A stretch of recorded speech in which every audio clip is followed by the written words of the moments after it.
Björn, the stage is yours. All right. Let me share the screen.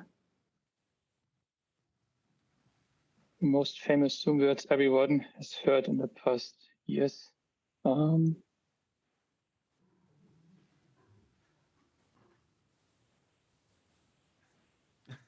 All right, so you should see my slides now. Okay, so personally, I thought there's like an introduction slides, first of all, which is being done by Janef or Lukasz, but I can quickly introduce myself as well. My name is Björn. I'm a senior software engineer at NewStore. I'm joining you remotely because I'm sitting on the other side of the pond. So I'm sitting in Boston. It's the first time I'm presenting at the Berlin Go Meetup. I have presented at the Boston Go as well before, but it's the first remote talk across the pond, so to say. And today's talk is about TinyGo, and the catchline here is basically going small on microcontroller and WebAssembly. And just to outline a little bit what I've prepared for you today is I first want to talk to you about what is TinyGo, how small is TinyGo. Then also there's a difference between small and tiny. So the first thing is how small. The second one, or the third point in the agenda is how tiny is it? How did the TinyGo creators achieve that? How would you get started with it? And then I have prepared some examples. I have 3 examples for WebAssembly and 6 examples for Arduino Nano prepared for you.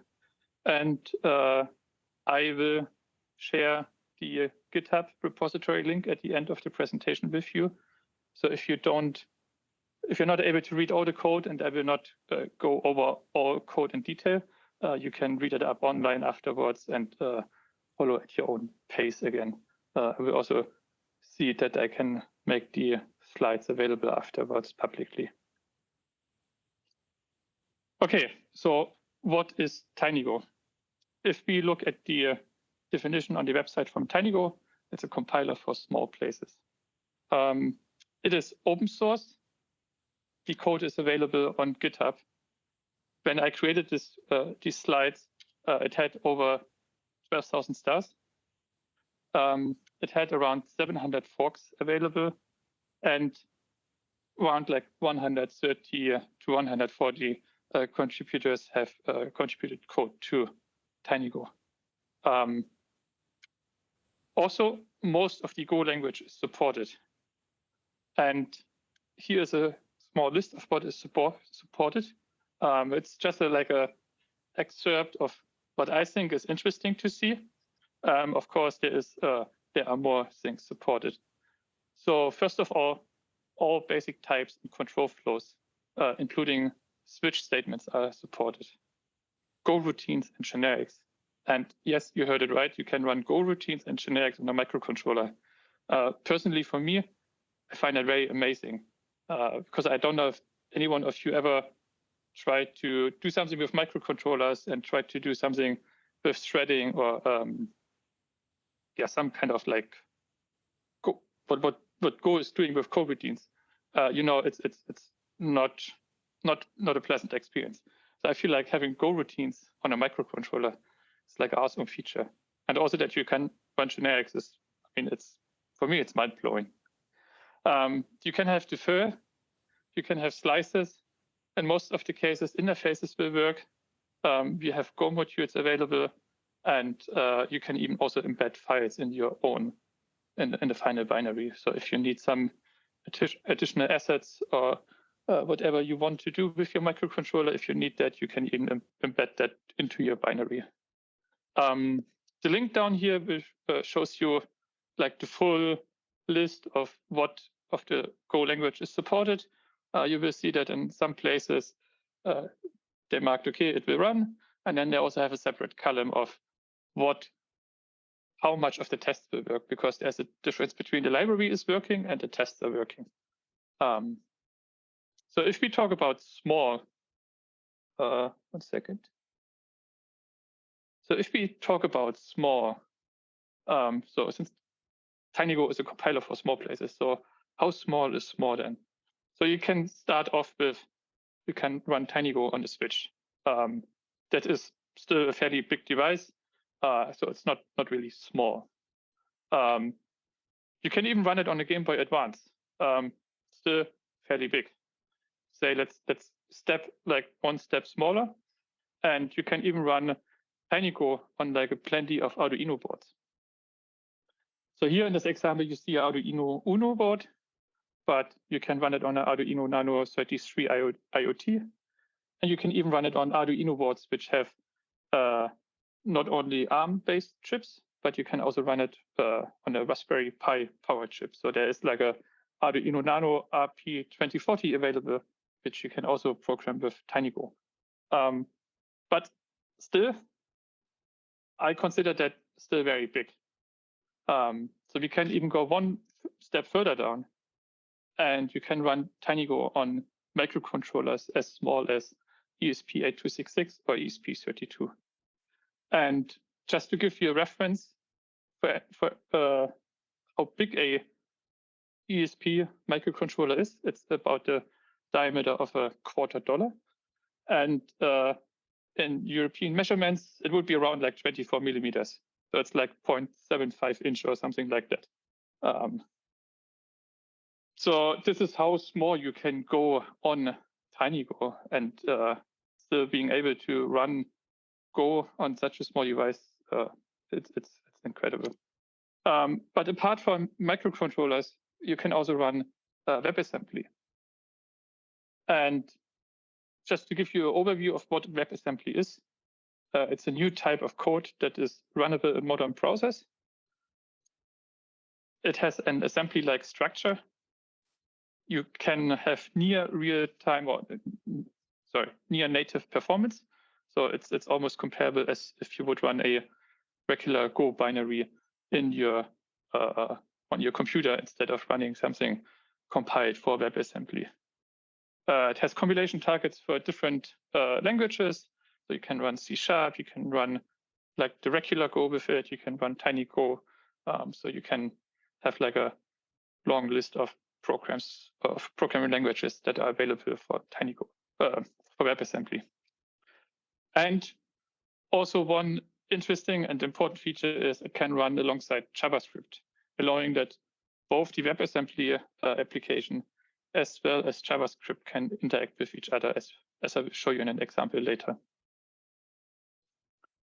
Overall, TinyGo supports around 86 microcontrollers as of creation of the presentation, and the number of these microcontrollers keeps constantly increasing. When I started first with TinyGo, like 2-3 years ago, it was like around, I would say 60 or 65 microcontrollers. Now it's up to 86 microcontrollers. There are drivers available for TinyGo. So you can have around 90 different sensors and displays are supported, what you can connect to your microcontroller and run. So you can run e-ink displays. You can run DHT, temperature and humidity sensors. TinyGo has drivers for Wi-Fi. It has drivers for multicolor LEDs. It has SD card drivers so that you even can persist files from your application on a microcontroller. Also, this number of drivers is constantly growing. So if you look maybe in like 2 months from now, it might be over 100 supported drivers here. It has TinyGo offers plugins for Visual Studio Code and Golang. And the Visual Studio Code plugin even offers you a preview so that you can run your program without having to flash it to the microcontroller first. And also the preview is available at play.tinygo.org. So you have like a playground similar to the Go playground, but here you actually have a output. You actually see a microcontroller and you can interact with LEDs and buttons. And I will show you the playground in an example later. As I said in the beginning, there is a difference between small and tiny. So the small part was the size of the microcontrollers. now I want to highlight a little bit about how tiny it is. So if we just look at a standard Hello World application, which does nothing else than importing the FMT package and then just printing out Hello World. Here in this picture, you see how you would compile such binary. So you just show, okay, you say Go. In this example, I just want to compare both like the regular Go binaries and the TinyGo binaries. So I just built like the binaries with the regular toolchain and the TinyGo toolchain. So both commands are very similar. But if we now take a look at the output here, if we now do a ls-al afterwards, you see that the regular Go application is a whopping 1.8 megabytes. And for a microcontroller, which maybe has like 256 kilobytes of flash memory, this is like way too much. If we now look at the TinyGo application, you see that this is only 33 kilobytes. And that, on the other hand, fits very easy on a microcontroller. Also, the output is similar if you compile a WebAssembly application. The regular Go application here is 2 megabytes, and the TinyGo is 179 kilobytes. And if you now want to develop a WebAssembly application and you want to run this on a mobile device, downloading 2 megabytes of data, maybe via a spotty internet connection, versus 179 kilobytes is a difference. So it makes loading the application significantly faster. And how is all of that achieved? Well, I would say it's as with every other new compilers and new programming language. Someone was bored and thought, okay, let's do something with LLVM. And that's what the creator of TinyGo did. So they just took LLVM and created a new compiler based on that structure. And on this slide, you'll see a rough overview of the pipeline. So when you type TinyGo build, these are roughly the steps which are executed from the TinyGo toolchain to compile your binary and even upload it. More details of that can be found on the link, which is shown below. But to give you a rough understanding is that we first use the regular Go toolchain to do the lexing and parsing step. And afterwards, the toolchain is generating something called single static assignment. And it's still using the Go SSA toolchain. Afterwards, the TinyGo compiler interprets that output from the Go SSA step and then runs some optimizations afterwards on it. And then it passes this to LLVM to generate something which is called intermediate representation, which is then analyzed by LLVM. And then eventually you have the main text file, which is then generated and uploaded to the machine. So how would you get started with TinyGo? So first of all, you have to install it. It's available as a Docker image. It's available as a binary for Linux. It's available for Windows and Mac. I can speak for myself. If you have a Mac, you can use Homebrew to install TinyGo. Some microcontrollers like the Arduino Nano 33 IoT, what I have here for the examples, will require additional tools to be installed on the machine. But you will find all of these instructions on the Getting Started page. And if you need additional tools, you will find that on the page documenting a specific microcontroller.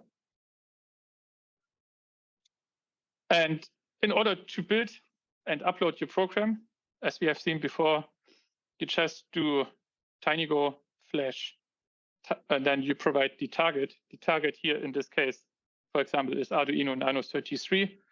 And in this code snippet here, I want to build and upload Blinky.co. And that is compiling the program, it's writing it onto the microcontroller and also executes the program. So this is all good to get started with it. But how would you debug an application on a microcontroller? And this is some interactive element. I have some ideas on my next slides how to do it, but I don't know, maybe someone from the audience or from the remote audience has an idea how you would do that.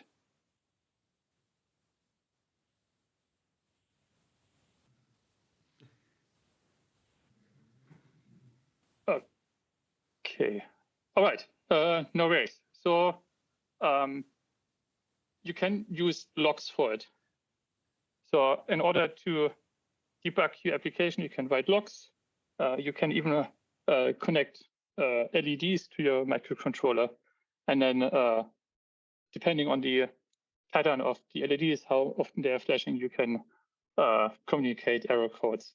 I don't know if you have seen on a Raspberry Pi, you have like different LEDs for like the disk usage, and then the LED, if there's like some error, it's like flashing in different modes.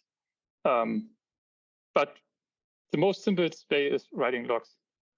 And these logs are written to the serial console, to the serial output of the microcontroller. And when you connect the microcontroller via USB to your computer, you can read that output. And there are multiple ways how you can achieve that. So if you're on a Mac or Linux, or if you have Windows with Windows subsystem for Linux, then you could use the screen output or the screen command to read the output. Of course, you need to find the right USB adapter first, and you can run the command I have shown here, this ls-al/dev/cu.**, or on a Linux machine, you maybe have to look for TTY. Or you can also use the Arduino IDE to read the output. For everyone who wants to know a little bit more about the serial communication, on this slide, I will provide a link here where you can read up a little bit more. So that's the theory to begin with. And I would say, let's get started with it, and let's do it. As mentioned in the beginning, I want to get started with WebAssembly. So I've prepared 3 examples. One is a simple add method with calculation being done in TinyGo. Then we have the same add method, but the whole setup is done in TinyGo. And then we have a more advanced example with HTML canvas elements and TinyGo interaction. So I want to start off with this code here. And let's take a look at this add.html. So what you see here is a regular HTML page, which does not do anything fancy. It has 2 input elements. It has a button. In these input elements, you can type A, or you have value A and value B. Once you press the button, we call a method called A. And when you press add, or when you press the button, we then read the output of A and B, and then we pass it over to the WebAssembly, which is then being calculated by Go. And in the beginning, we have this script part here. So you first have to load your WebAssembly execution environment, and then we have this add_wasm.js. If we take a look at it, you see that we define a URL of the wasm file, and then depending on the support of the browser, we will load that WebAssembly and hook it up to the runtime environment. So if we now go over to the example output, let me find the right browser window.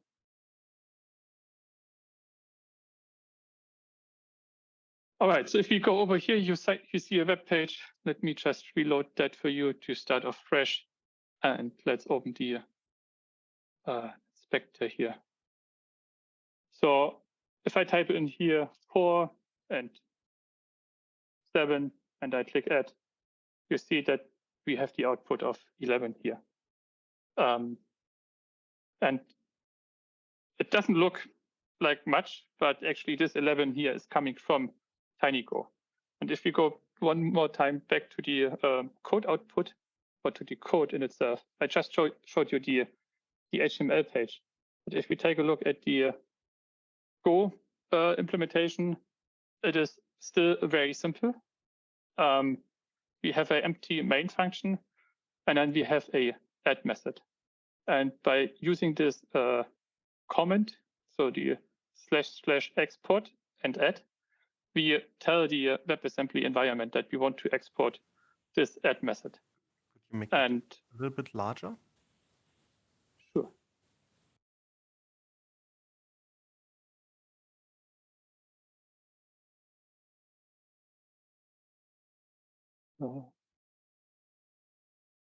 One second. Is that enough, or is there more? More, please. Okay. Let me see if I can find the.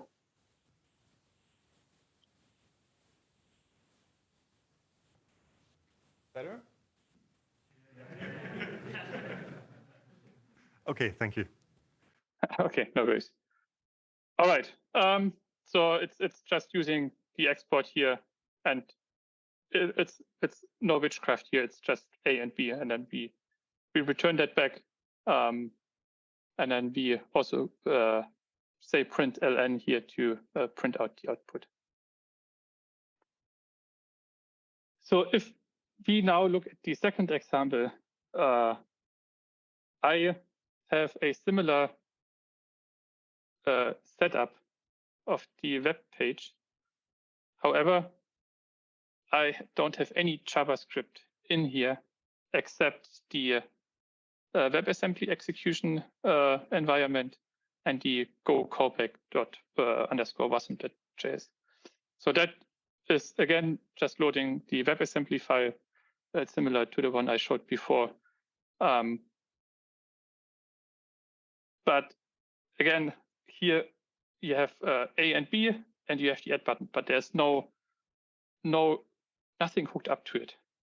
And if I go back to the output here, let me also make this bigger. And if I open up a different web page, I can do like 1 + 2.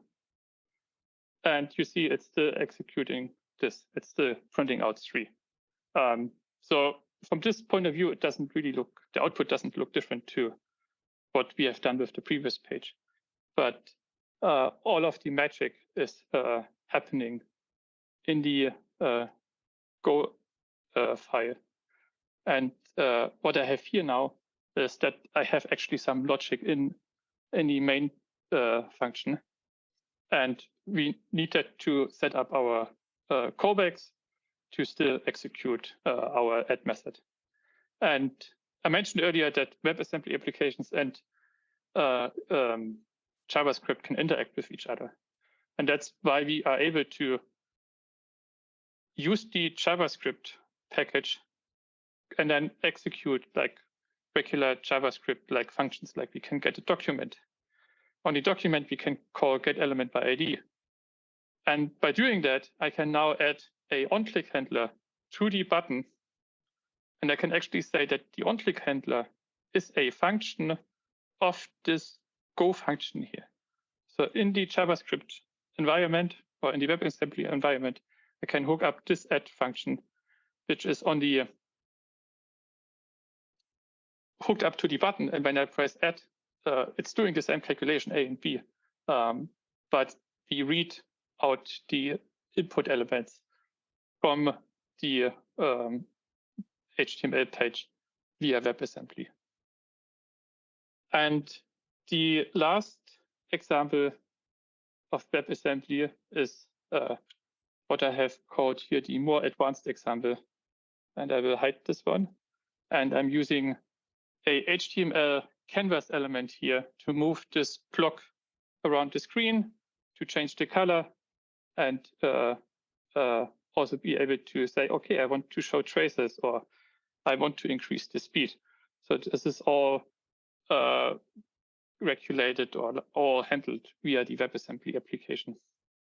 And if we go back to the browser, not to the editor, you can see that the index.html page is similar. We set up some CSS styles.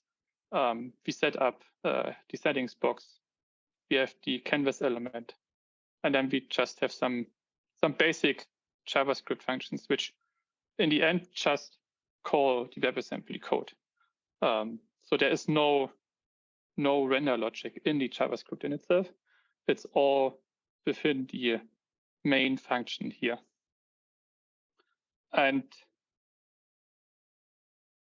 again, similar to what we saw before, in the main function, I get the document. And then once we export the start function here, and then basically we start the whole render loop.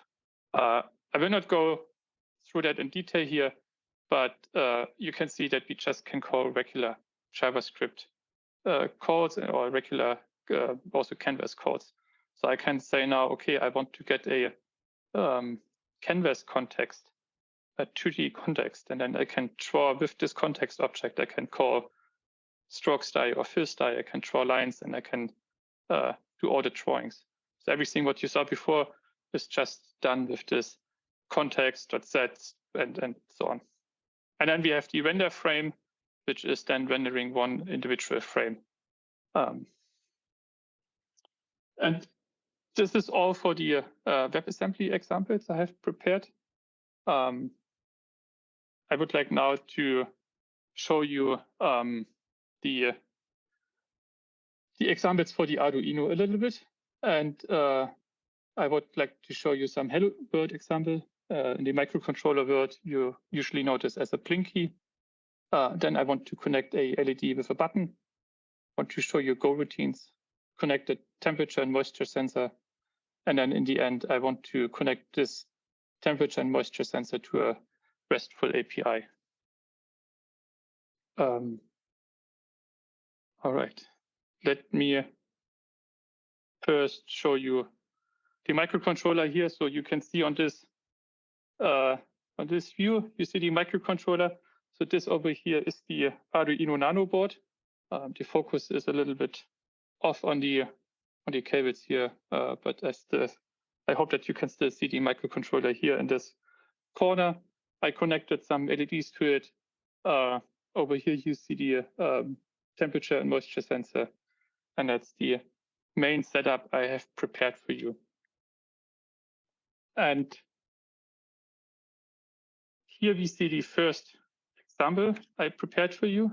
So in microcontroller world, the examples are usually what I mentioned. You have a you have a LED which is like toggling on and off. And as you can see in the microcontroller here, that the LED is like constantly turning on and off in a second interval. We can now take this code and we can go over to the Go playground.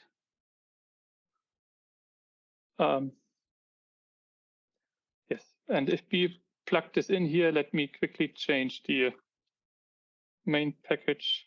So let's call this main and call this also main.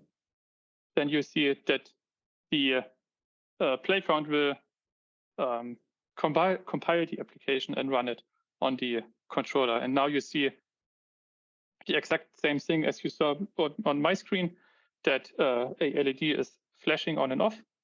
And also in this playground, you can, for example, add a LED to your sketch, so to say. And then you can hook up this LED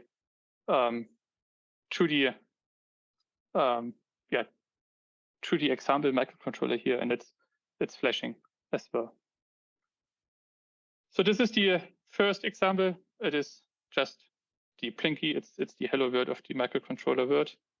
If we now go over again in the second example, on the microcontroller board over here, we have a button. So, and in the second example, I want to connect this button to my LED. And to do that, I first have a input here. So I say which pin on the board is to which input on the board is the button connected, and to which pin is the LED connected. Since I'm using a global main.go file here, I just call this function run, but it will be similar if you just connect it to or plug it into a main function. So in order to configure your LED, you just say, okay, you have the pin here, and then on this pin, you can just call configure, and you can say what kind of configuration you want to have. So we say we want this LED pin as a output, and the pin from the button, I want that as a input here. And then we just have a endless for loop. So I set the LED to the value of the opposite value of the state from the button, and then I sleep. So what the expected behavior should be is that when I press the button, that I want the LED to turn on.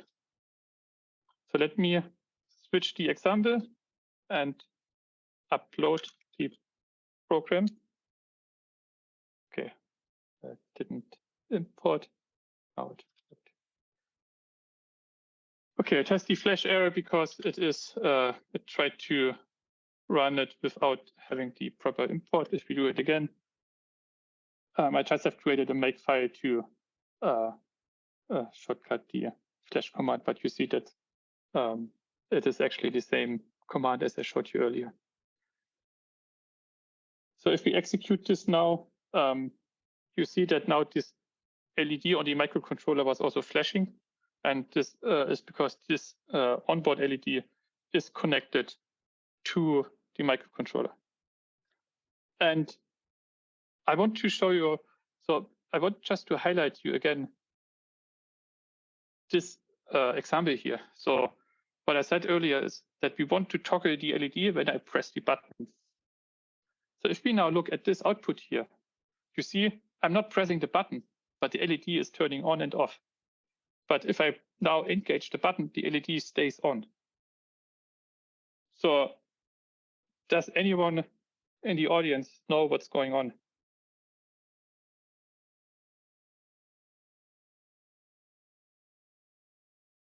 Okay.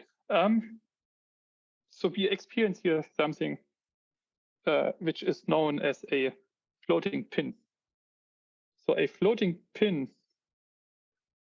is basically, or first of all, for a microcontroller, or in a microcontroller world, basically a low pin is a 0 state and a high pin is a 1 state. And a microcontroller only knows if a pin is high if it reaches a certain input voltage. So this microcontroller here works with 3.3 volts. And it, for example, if it reads more than, let's say, 2.5 volts on the input pin from the button, then it says, okay, this button is high now. It is basically engaged. And everything below 1 volt, let's say, it's a low reading. But there is like this danger zone in the middle. And with this danger zone in the middle, you basically, if the pin is left open, so basically not connected right now, then it acts as kind of like an antenna, and stray radio frequency can actually bring the pin above the threshold, and this causes a high reading of the pin. And to solve this problem, you can use a pull up or pull down resistor. So how does a pull up or pull down resistor work? So let's assume we have this pull up resistor here. MCU stands for microcontroller unit. The pull up resistor works in a way that if the button is not engaged, if the button is not pressed, we will always read 3.3 volts from the input. And we can do that by using a resistor, which is connected to the input voltage. And then it's connected as a default input to the button. And if the button is pressed, now we create a, not a shortcut, but we create a path for the voltage to travel from 3.3 volts down to ground. And if that is the case, then we have a low reading on the input here, because we now know, okay, if we have 3.3 volts, it's high, but everything else we can consider low. And a similar thing is also for a pull-down resistor. So you can pull down the input of your microcontroller to ground if the button is not pressed. So you will always have a low reading. And once you press the button on the microcontroller, you will always have a reliable high reading. And you can do that from within the microcontroller. So most of the microcontrollers available on the market support a internal pull-up or pull-down resistor. And also TinyGo supports this. So earlier I showed you can configure your pin as machine.pin input. But if you now say pin input pull-up, you can configure a pull-up resistor. So I just want to round up the example. And I want to show you that I have like a 10 kilo ohm resistor hanging here. And I want to simulate like the pull-up resistor, because if you trace this orange cable here, it eventually connects down to the 3.3 volt rail of the breadboard here.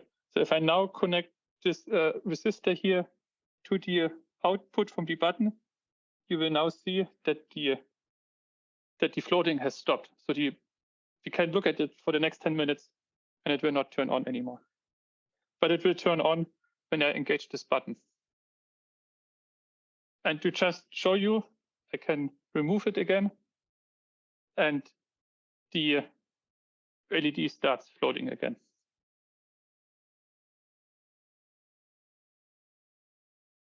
All right. So as mentioned, you can do that in the code. Here is the same code. If we take this example, upload it to the microcontroller, we basically we're able to do the same thing as we just did with the 10 kilo ohm resistor.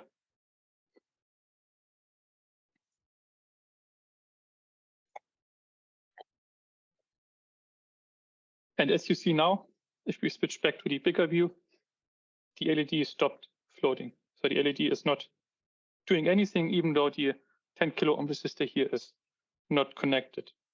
And now if I just press this button, the LED will turn on.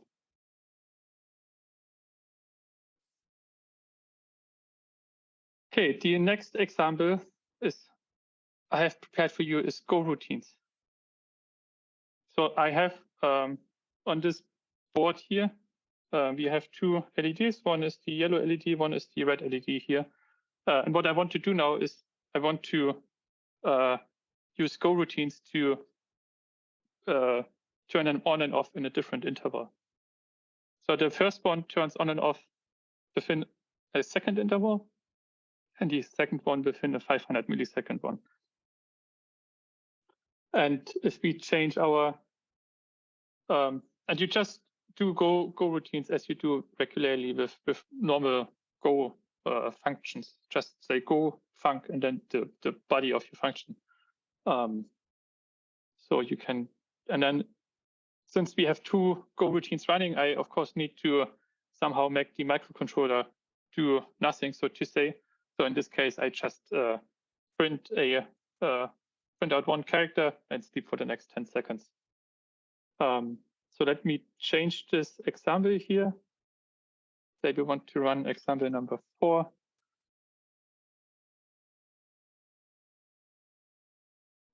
And then we flash it. And then once the flash process is done, you will see that both LEDs will flash in different frequencies.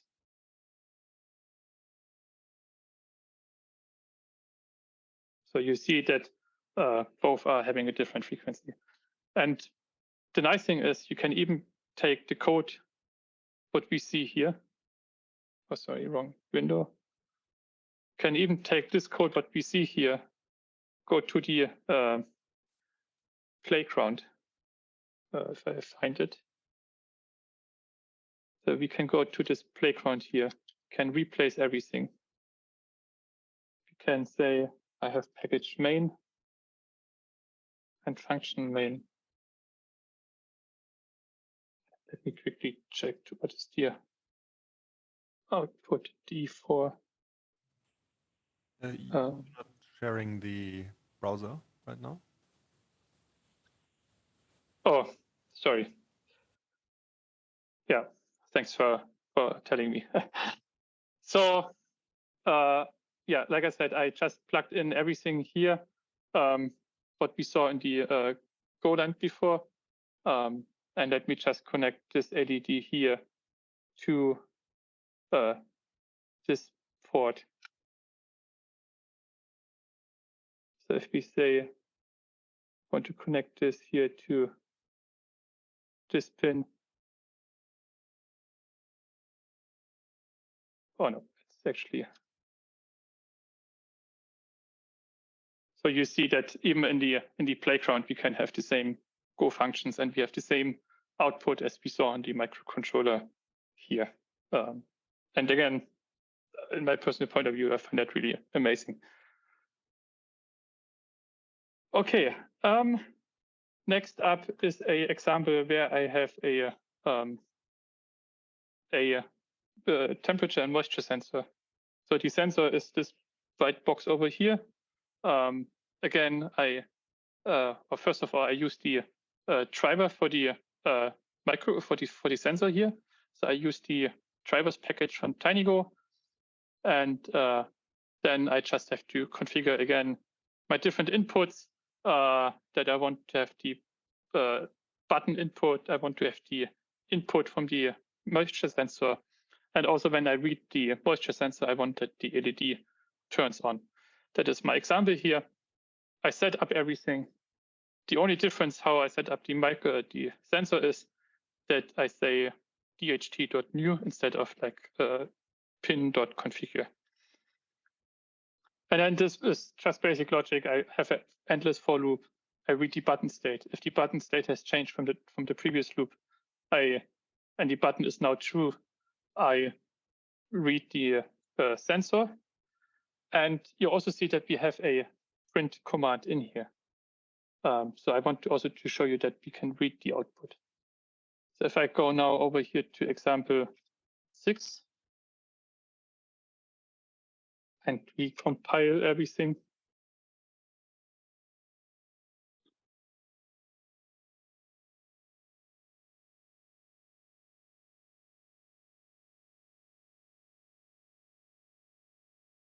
Takes a little bit longer now because it has a little bit the drivers from the temperature and moisture sensor are a little bit bigger, and that whole optimization package has to run.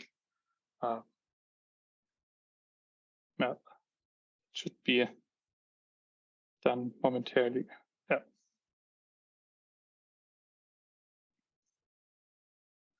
All right, and now I have in my make target, I have something called make. I think it's called make screen. No. So I have this make serial here, which is reading the logs from the microcontroller. And if I now press this button here, I actually says could not take measurements from the sensor. Okay, I don't know what happened here.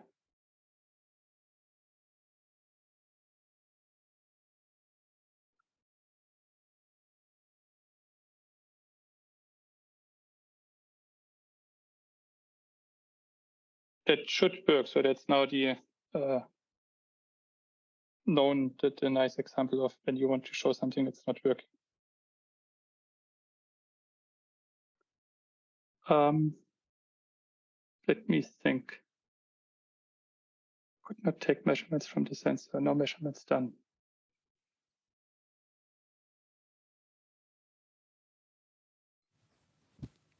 We are slowly from the of time, so maybe we can skip it. Yeah. From the top of my head, I don't know how to fix it right now.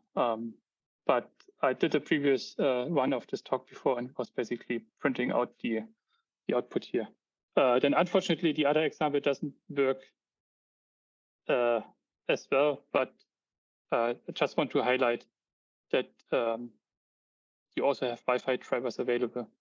So in this other example I have here, you can use something called Wi-Fi Nina, and you can run the connect to a Wi-Fi hotspot. And then I have configured the same example here, and it's just code to connect to access point. All right, so that's a little bit unfortunate that the last two examples didn't work. But yeah, so here on this slide, you see the two repositories I have prepared where you can find the WebAssembly examples and also the examples for the microcontroller. And then that brings me to the end of my presentation. Thank you very much for listening.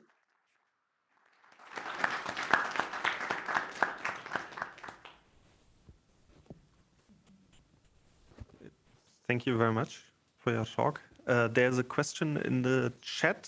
Is there a way to know if a third-party package is not compatible with TinyGo? I don't know of a way. It's usually a trial and error. That's the way you usually go. What I did for the JSON or for the web for the example to push something to a RESTful API, I usually just search what I want to do, like JSON serialization, TinyGo, and then that's working. Then you find something. Okay. Any questions in the room?